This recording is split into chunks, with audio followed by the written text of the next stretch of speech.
Bonjour à toutes et à tous. Aujourd'hui, je vais vous parler d'une inégalité qui passe souvent inaperçue ou plutôt qui a tendance à être acceptée, intégrée et in fine oubliée, celle de la queue pour aller aux toilettes.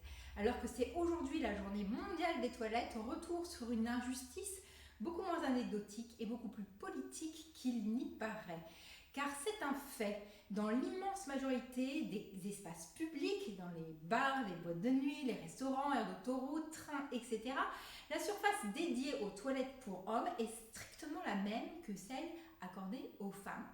Pourtant, c'est un fait aussi, les femmes mettent plus de temps à faire leur affaire pour des raisons totalement pratiques. Il faut pouvoir ouvrir la porte des toilettes, déshabiller, changer éventuellement sa protection périodique, se rhabiller et sortir des toilettes, autrement plus compliqué que de simplement avoir à ouvrir et fermer sa braguette. Et de cette différence de rapidité découle une injustice qui fait que les femmes passent leur temps et perdent du temps à attendre que des toilettes se libèrent quand les hommes, eux, peuvent se succéder à toute vitesse et passer à autre chose.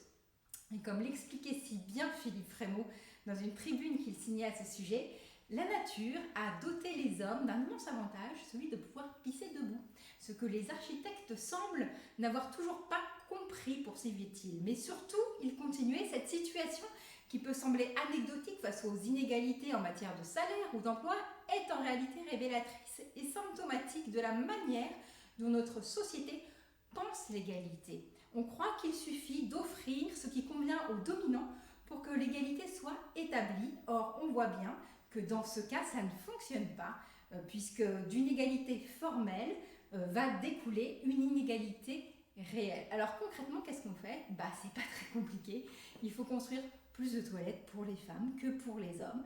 Les pissotières prennent moins de place, tant mieux, ça permettra de construire plus de toilettes pour les femmes.